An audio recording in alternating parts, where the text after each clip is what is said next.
Hello students, myself Indu Jaiswal, Assistant Professor of Poddar Management Training Institute.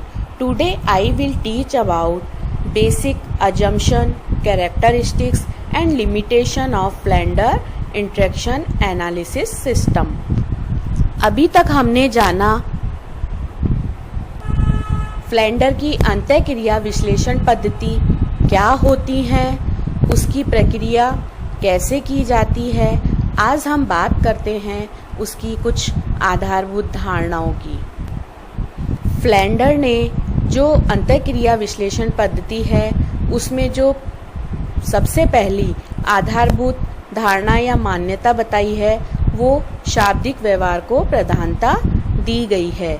इसमें सामान्य कक्षा शिक्षण में शाब्दिक व्यवहार अधिक किया जाता है और अधिकांश समय में कक्षा में या तो शिक्षक द्वारा या फिर छात्र द्वारा कोई ना कोई बोलता रहता है।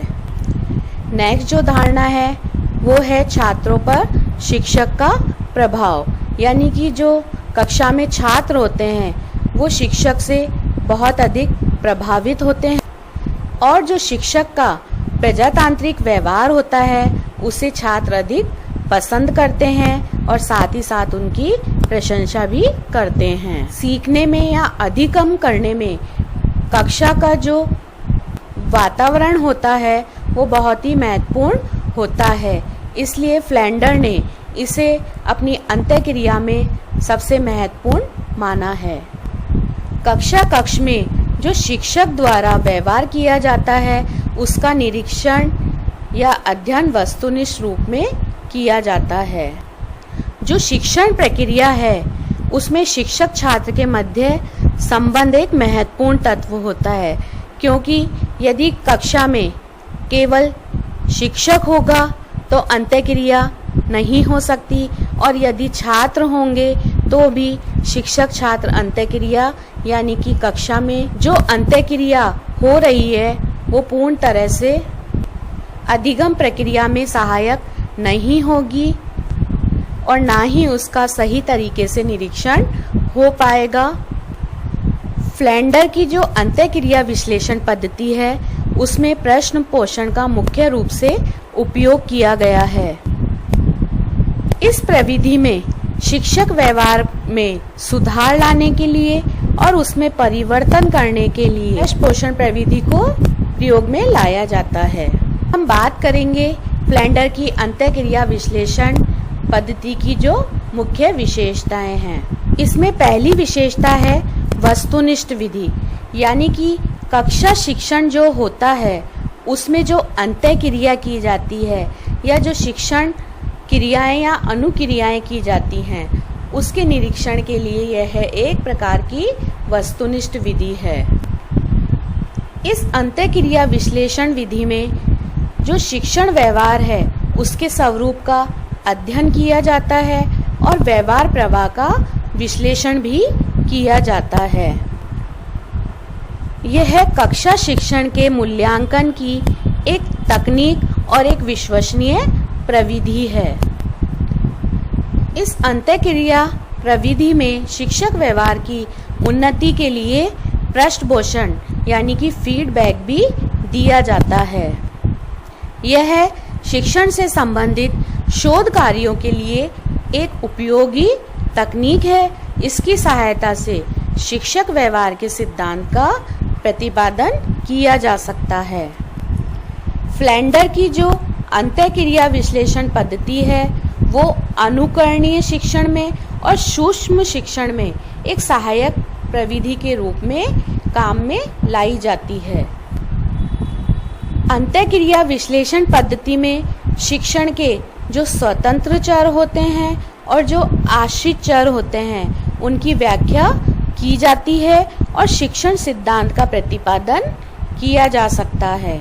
इस अंतःक्रिया विश्लेषण पद्धति में जो प्रशिक्षण संस्थाएं हैं उनके अंदर शिक्षण अभ्यास के समय अपेक्षित शिक्षण व्यवहार की जानकारी छात्र अध्यापकों को दी जा सकती है, यानी कि इससे व्यवहार क्रम का पता चलता है। हम सभी ये जानते हैं कि यदि किसी प्रणाली की यदि कोई विशेषताएं होती हैं तो साथ ही साथ में वह पद्धति, वह व्यवस्था, वह प्रणाली सीमाओं में भी बंधी हुई होती है। फ्लेंडर की जो अंतःक्रिया विश्लेषण पद्धति है उसमें कुछ सीमाएं हैं जो इस प्रकार है। इस प्रविधि में केवल शाब्दिक कक्षा संप्रेषण का ही निरीक्षण किया जाता है। अशाब्दिक संप्रेषण का इसमें निरीक्षण नहीं किया जाता है। इस प्रविधि में जो वर्ग दिए गए हैं उनमें से प्रथम 7 वर्गों को शिक्षण की क्रियाओं का और केवल 2 वर्गों को ही छात्र की क्रियाओं के लिए लिया गया है। यानी कि जो शिक्षक और छात्र की अंतःक्रिया है उसमें असंतुलन रखा गया है। एक तरह से इसमें शिक्षक को अधिक महत्व दिया गया है और जो छात्र वार्ता है उसकी ओर बहुत कम ध्यान दिया गया है। इस प्रणाली में जो पाठ्य वस्तु की वैधता है, शुद्धता है, इसके संबंध में कोई भी जानकारी नहीं दी है, जबकि शिक्षक की प्रक्रिया का जो प्रस्तुतिकरण है उसे महत्वपूर्ण मानते हुए इसमें पाठ्य वस्तु पर ध्यान नहीं दिया गया है। यानी कि एक तरह से यह पाठ्य वस्तु से स्वतंत्र प्रविधि है।